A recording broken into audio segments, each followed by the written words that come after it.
Bonjour et bienvenue sur le site www.africadevelopment.org. Dans cette partie, nous allons étudier dans le grand chapitre d'électromagnétisme, nous allons étudier donc la perméabilité en fait d'un aimant. Donc c'est une notion relativement très simple, mais très pratique et très délicat à manipuler, à maîtriser pour que vous puissiez utiliser dans la fabrication, dans la suite, en fait, dans l'élaboration des projets que vous aurez le bon matériel qu'il faut pour que, en faisant passer un courant dans un circuit électrique, vous puissiez obtenir une force magnétique la plus intense que possible pour un résultat donné, pour l'élaboration d'un petit transformateur par exemple, ou d'une unité électromagnétique, c'est-à-dire un système qui devient un aimant quand vous faites passer du courant et qui cesse d'être un aimant quand vous coupez le courant par exemple, il y a lieu de choisir le bon matériel et pourquoi, comment, quel matériel choisir pour avoir un résultat, une force magnétique assez adéquate pour l'applicabilité de ce que vous allez mettre en œuvre. Donc cette notion de perméabilité est une notion très très importante et donc je vous invite un peu partout à mettre en œuvre les éléments nécessaires afin de ramener cette connaissance à l'évidence pour les étudiants un peu partout en Afrique. Donc, la perméabilité. Ici, j'ai donc tracé un trait, une ligne, et je place mon aimant juste au niveau de cette ligne. Qu'importe la polarité, le nord ou le sud, ça n'a pas d'importance. Donc, je place l'aimant exactement au niveau de la ligne. Ceci est un fil en nickel ferromagnétique en fait qui est susceptible d'être attiré voilà par l'aimant. Donc ce fil, ce conducteur en fait est un matériau ferromagnétique. Donc je dépose ce matériel ici. Voilà, j'ai donc une distance définie entre l'aimant et le matériel. Je n'ai pas de réaction, je n'ai pas d'attraction en fait. L'aimant n'a pas attiré parce que les lignes du champ qui sortent en fait du barreau, la force magnétique n'est pas aussi intense en fait pour attirer l'aimant ici. Donc la force à ce niveau n'est pas intense. Si je ramenais ce conducteur ici, voilà, le conducteur est attiré. Donc la force est encore grande ici. Mais ici, la force n'est pas suffisante pour attirer ce conducteur-là. Cela veut dire que j'ai des lignes de champ qui passent dans l'air, qui passent dans le vide. En fait, la force de l'attraction dans le vide est faible. Pour augmenter cette force d'attraction, je vais ramener un matériau ferromagnétique, ce n'est que de l'acier doux en fait que j'ai pressé, ok, vous regardez l'acier doux que j'ai pressé et que je ramène ici. Voilà. Donc, le barreau magnétique, ce qui est très important à remarquer, c'est que le barreau magnétique n'a pas changé de place. Le barreau reste toujours à sa place, sa polarité, le bord est toujours sur la ligne. Je ramène seulement ce matériau, une cale en fait en acier doux, et je ramène le conducteur à sa place précédente. Je ramène là, voilà.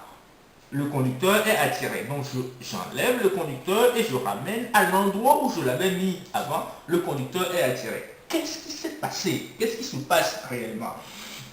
Ce que cette expérience démontre, c'est que les lignes du champ magnétique, on l'a vu précédemment dans plusieurs expériences, passent difficilement dans l'air ou dans le vide, en fait, si vous voulez. Donc, les lignes du champ magnétique, le spectre magnétique passe difficilement dans le vide.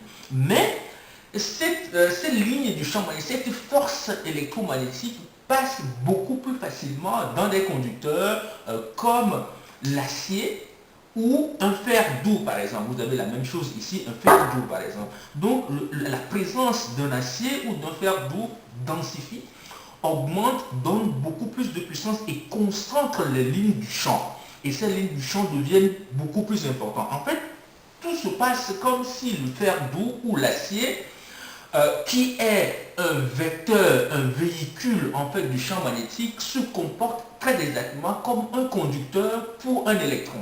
Quand vous faites passer un électron dans un conducteur, le cuivre ou l'aluminium ou le nickel ou l'or par exemple, l'électron a une facilité de circuler dans ces matériaux en fait. C'est ce qu'on appelle des matériaux conducteurs d'électricité. Par contre, quand vous faites circuler des électrons dans du bois ou dans du verre ou dans du plastique, ces électrons ne circulent pas.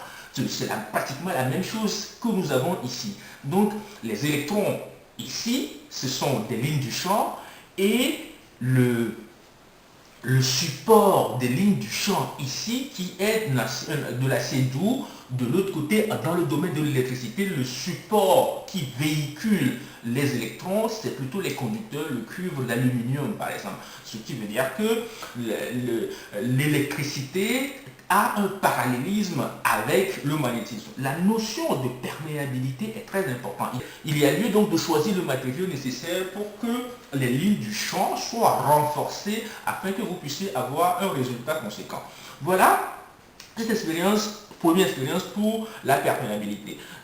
La deuxième expérience pour la perméabilité, vous vous rappelez de cette bobine que nous avons utilisée dans les expériences précédentes. Donc cette bobine, je mets juste la pile ici, vous avez une, ce n'est rien de mystérieux pour vous, hein, donc une batterie de pile ici.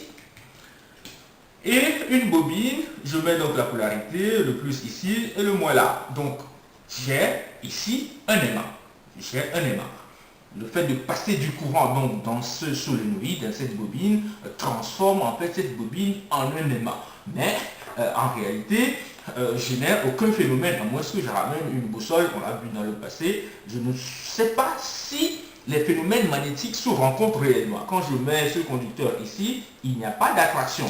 Le conducteur tombe, donc il n'y a pas d'attraction. Donc je ne peux pas démontrer ici que j'ai un aimant. Voilà, le conducteur tombe. Mais ça veut dire quoi? Ça veut dire que les lignes du champ qui passent à l'intérieur sont faibles en fait. Le champ magnétique passe dans de l'air, dans du vide. Donc ce champ magnétique n'est pas densifié, n'est pas fort. Donc pour augmenter ce champ magnétique, je vais introduire donc un barreau de fer dans ce conducteur. Et quand j'introduis donc le barreau dans le conducteur, vous allez remarquer que le conducteur, le petit conducteur ici sera très vite attiré. Le conducteur, voilà. J'ai donc un conducteur ici, voilà, qui est maintenant attiré. Voilà, ce qui montre en fait que la présence du barreau ici densifie et augmente donc la ligne du champ. Voilà. Donc le conducteur qui était en position de repos est maintenant attiré et le principe est devenu un aimant. Le principe d'électroaimant, c'est que quand je coupe le courant, je n'ai plus d'aimant. Voilà, quand je coupe le courant, donc là, je n'ai plus d'aimant. Mon conducteur qui était accolé en fait au matériau tombe directement.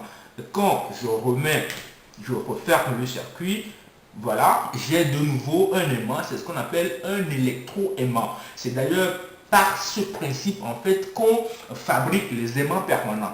Quand le barreau que j'ai mis ici est un acier, en silicium particulièrement, à force de le laisser longtemps, nous obtenons donc un aimant. Si j'ai de l'acier doux, donc l'acier doux permet d'avoir un électroaimant.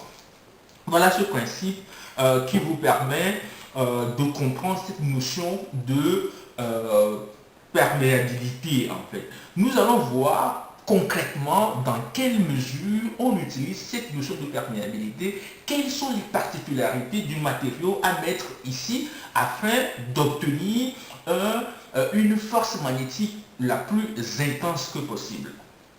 Donc ce que vous avez ici sort en fait du cadre du laboratoire et rentre dans l'application. Vous avez ce qu'on appelle un circuit magnétique de transformateur de 100 MVA. Donc c'est une puissance, un transformateur de grande puissance, il peut alimenter toute une ville avec des usines. Donc vous avez ici les trois phases du transformateur, du circuit magnétique. Ce n'est qu'un empilement en fait de tôles en acier au silicium, parce que l'acier au silicium a cette particularité de densifier les lignes du champ et d'annuler, d'avoir une très faible, je dirais, propriété pour le courant de Foucault. On verra ça par la suite, c'est-à-dire la circulation des spins sur elle-même. C'est une notion qu'on verra par la suite. Ce qui est très important ici à voir, c'est que vous avez donc une première phase, enfin la première phase, elle est ici la phase A, la phase B et la phase C. Vous avez les trois phases et l'enroulement, les bobines en fait seront disposées autour de cette phase. Donc, quand je fais passer du courant dans une bobine, donc je crée un champ magnétique et ce champ magnétique passe dans ce noyau. Il y a donc lieu dans l'élaboration de structures aussi gigantesques qu'un transformateur de 100 MVA. Il est donc important de choisir le matériau approprié afin d'avoir une grande quantité, une grande puissance de champ magnétique. Donc les lignes du champ sont donc véhiculées. Nous avons ici un chemin magnétique fermé, un circuit magnétique fermé en fait. Donc les lignes du champ circulent donc dans cet ensemble de tôles, ce sont des feuilles empilées, cet ensemble de tôles en fait. Donc le courant est envoyé dans le primaire, on envoie donc un courant dans le primaire et on va recueillir un courant dans le secondaire avec une certaine tension, une certaine intensité en gardant la puissance dans le transformateur de puissance. La puissance est conservée en dehors de la perte. Donc la notion de perméabilité est très importante. On ne peut pas obtenir une perméabilité du vide dans le cas des transformateurs. C'est pour ça le noyau, le circuit magnétique, le CM, est très très important. Les choix du matériau dans l'élaboration de ceci est capital. Voici donc la notion de perméabilité. J'espère que vous avez appris de nouvelles choses dans ceci, que cette notion ne reste pas théorique chez vous. Fabriquer des petites structures en respectant la norme, la logique, la sécurité. Soyez rigoureux, très précis, normatif, très appliqué et méthodique pour que ceci puisse vous servir. Voilà, je vous remercie.